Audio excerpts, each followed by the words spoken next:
Mesdames, Messieurs, bonjour. Alors après la Beauce, après la Normandie, je vous retrouve cette semaine en région Champagne-Ardenne, dans la Marne très exactement.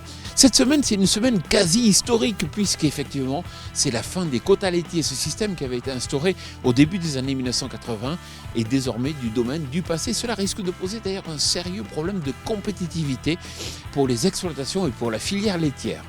Je vous invite à présent à retrouver le sommaire de cette nouvelle émission Power Boost. Bonjour à tous, bienvenue dans cette nouvelle émission Power Boost.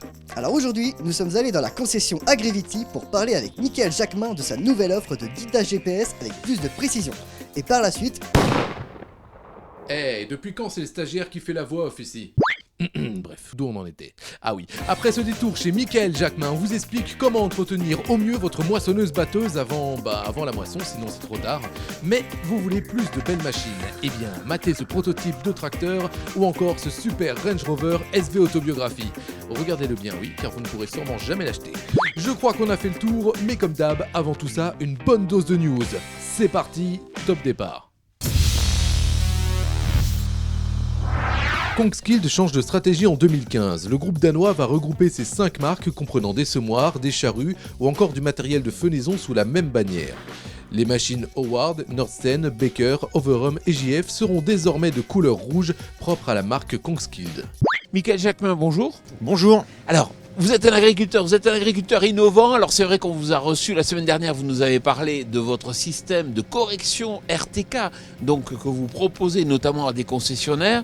Alors c'est vrai que vous avez descendu la concurrence, vous avez dit que vous étiez plus précis, moins cher. Moi j'avais envie de venir vous voir chez vous ici dans la Marne pour voir concrètement en quoi consistait votre offre. Alors déjà rappelez un peu le principe, vous utilisez le téléphone pour véhiculer l'information de correction. Oui, en effet. Donc, le fait qu'on soit plus précis, c'est pas sûr, mais on est plus fiable, ça c'est sûr. Le fait d'utiliser le téléphone comme moyen de transmission de l'information, ça nous permet d'aller nettement plus loin que les balises radio. Donc aujourd'hui, notre dispositif permet d'aller jusqu'à 50 km d'autonomie. Donc c'est quand même relativement confortable pour un concessionnaire de pouvoir fournir jusqu'à 50 km autour de sa concession. Alors ce qui est intéressant, c'est que vous avez une approche régionale. Vous démocratisez l'accès quelque part à ce service. C'est-à-dire que vous dites, bon voilà, on peut livrer directement à des concessionnaires qui en auraient envie des balises pour installer sur leur concession. Voilà, donc c'est vrai qu'on est contacté aujourd'hui par des agriculteurs de toute la France au niveau national avec la communication qu'on a mis en place. Donc nous, on se rapproche des concessionnaires locaux, on leur propose une balise. Donc la balise, elle est packagée dans un petit colis. Ils le reçoivent, le jour même, ils branchent l'antenne, ils branchent un câble Ethernet après l'antenne, après leur réseau Internet. Et le lendemain, ils peuvent commercialiser leur premier signal. Vous avez dit une portée de 50 km ?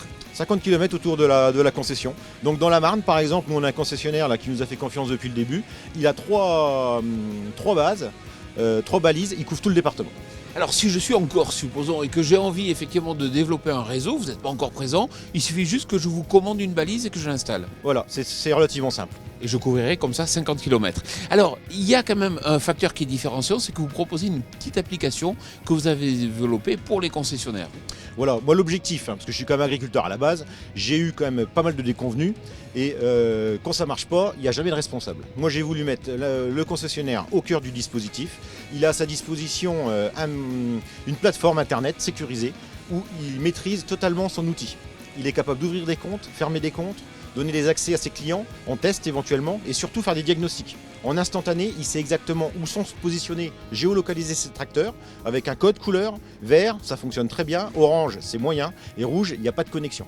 Donc si l'agriculteur est déçu, il donne un coup de téléphone, le concessionnaire, il est capable, en instantané, de faire un diagnostic.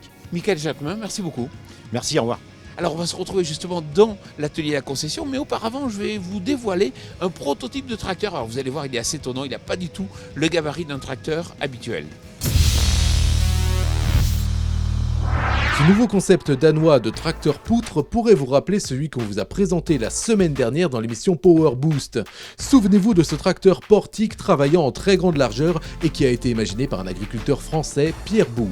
Mais retournons au Danemark car un autre prototype est à l'étude là-bas. Cet engin est développé par Asalift, une société danoise qui appartient à Grimm. Il faut avouer qu'il ressemble d'ailleurs peu à un tracteur avec son envergure de 12 mètres. L'objectif est là encore de limiter les zones de compaction des roues au sein d'une parcelle.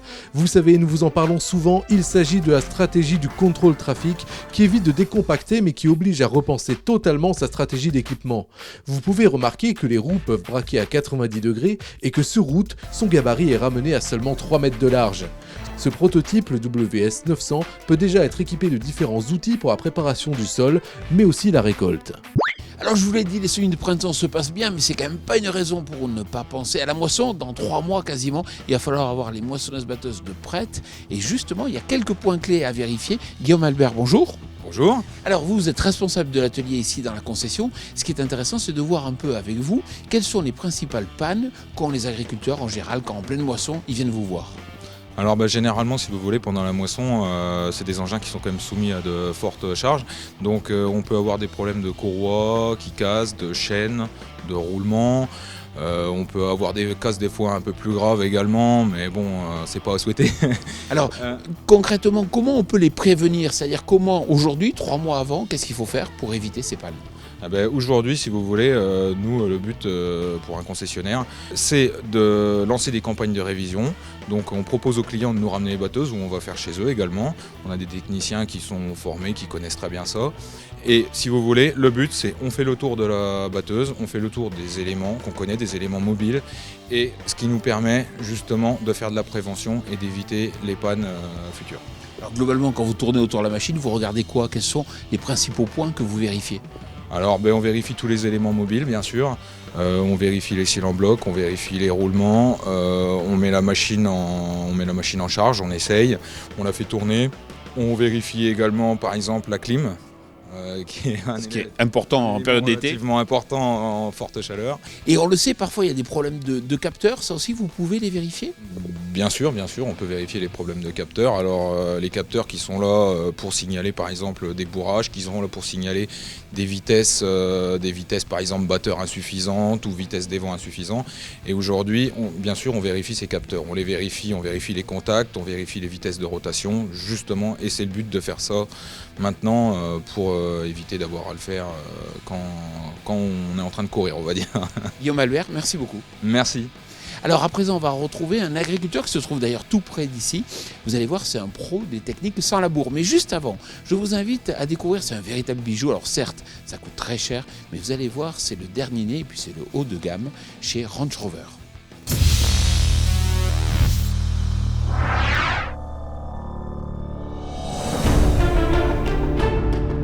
Du luxe, du raffinement, de la puissance et un prix très haut de gamme. Le Range Rover SV Autobiographie, annoncé comme le modèle de la marque le plus puissant de tous les temps, est équipé d'un moteur V8 suralimenté de 550 chevaux. Dans le détail, notons que ce SUV de luxe doté d'un châssis long sera disponible en carrosserie Biton unique et affichera un nouveau lettrage Range Rover sur le capot. La finition intérieure a également bénéficié d'un soin minutieux avec des commandes en aluminium massif et des sièges dotés d'un compartiment réfrigérant et de tablettes déployables électriquement. Précisons qu'une motorisation hybride SDV6 est également prévue. Le SV Autobiographie sera présenté au public dès le mois d'avril au Salon international de New York avant un lancement commercial dans le courant de l'été.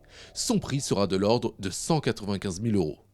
Alors on se retrouve ici à Sommevel avec un pro des techniques sans labour. Alors attention, ici on est quand même en sol crayeux. C'est ici où c'est le plus facile de faire ces techniques. François Arnoux, bonjour. Bonjour. Alors c'est vrai, c'est facile ou pas? Ah ici là oui c'est facile, hein. On a des sols vraiment très faciles à travailler, qui ne demandent pas beaucoup de puissance, qui s'émiettent facilement, qui ont des bonnes réserves en eau, donc c'est facile quelle que soit la technique. Mais dans mon cas c'est plus particulier, j'ai moitié de l'exploitation qui se trouve en vallage Argonne, en limite de Meuse, donc avec des terres argileuses beaucoup plus difficiles à travailler. Et si j'avais voulu persister dans la boue, il m'aurait fallu pour faire du bon travail 2 charrues. Une charrue adaptée par la Champagne, une charrue adaptée au sol argileux. Alors vous avez opté pour un semoir Horsch, pourquoi? Alors le semoir Horsch, alors je dirais tout simplement, c'est un peu le fait du hasard. Je cherchais un semoir, j'avais jusque-là un semoir à disque semi-direct. Alors j'en étais satisfait, mais j'avais des problèmes de circulation sur route, hein, je vous ai dit que j'allais en limite de Meuse. Il faisait 4 mètres de large non repliable, je cherchais quelque chose de repliable et en cherchant sur agré à faire un peu les semoirs qui existaient sur le marché, Donc j'ai regardé des semoirs à disque avec préparation, puis le semoir Horsch. J'ai été voir des semis au Horsch, Sprinter, et j'ai été surpris par la régularité de levée, et ça m'a plu beaucoup. J'ai pensé aussi qu'un semoir à dents était beaucoup plus simple, donc normalement beaucoup plus simple à entretenir. Et est-ce que l'étape suivante, c'est d'aller peut-être vers le strip-till ou peut-être vers l'implantation, donc directement dans le couvert? Alors l'implantation directement dans le couvert, bon, j'y suis en train d'y réfléchir. J'implante déjà des couverts dans du colza. Normalement, je dois essayer du blé en direct l'année prochaine. Je ne pense pas quand même que je virerai directement vers cette technique. Enfin, c'est plus compliqué. Surtout, moi, j'ai beaucoup de betteraves sur mon exploitation. Et du fait d'avoir des betteraves sur l'exploitation, il y a systématiquement un travail du sol qui est fait d'une part par l'arracheuse, et d'autre part, il faut quand même conserver un travail profond pour avoir un bon pivot à la betterave. Et le strip-till? Alors le strip-till, c'est une technique que je suis de près. Et dans mon cas, j'ai du matériel en commun. Et donc mes partenaires ne sont pas trop pour les techniques innovantes, donc je me vois mal acheter tout seul un matériel strip-till. Donc ça coûte un peu cher. Ah oui, c'est toujours pareil, parce que moi, ce qui me vient toujours, je fais toujours attention à la rentabilité de mes investissements. François Arnoux, merci beaucoup. Merci. Voilà, à présent, on va aller voir une autre concession, on va aller voir dans l'atelier des problèmes qu'on peut rencontrer et qui nécessitent un entretien, notamment au niveau de la pompe de pulvérisateur. Arnaud Leclerc, bonjour. Bonjour. Alors vous êtes concessionnaire dans l'Eure et on est ici dans votre atelier. Ce qui est intéressant, c'est que là devant, on trouve les pièces d'une pompe totalement démontée, d'une pompe de pulvérisateur. Oui, c'est une pompe qu'on retrouve couramment dans les pulvérisateurs. C'est une pompe piston-membrane et donc là, vous la voyez désossée. Alors, quelles sont les pièces principales? Alors les pièces principales qu'on retrouve dans cette pompe, c'est le corps de pompe avec les 6 pistons, les 6 culasses, les 6 pistons qui sont ici et les pièces d'usure qui sont des éléments de remplacement qui sont les membranes. Alors effectivement, ce qui est intéressant, c'est de voir que ce sont ces pièces qui s'usent le plus fréquemment et donc il faut changer. Alors quel est le défaut qu'on peut constater, par exemple sur celle-là? Alors ces membranes sont soumises à des fluctuations constantes de pompage, des produits phytosanitaires qui sont dans le pulvérisateur. Et donc naturellement, avec le temps, les membranes se déforment et finissent par se fissurer. Alors effectivement, là on voit une pièce neuve, elle est totalement plane, alors que celle-là c'est bien déformé.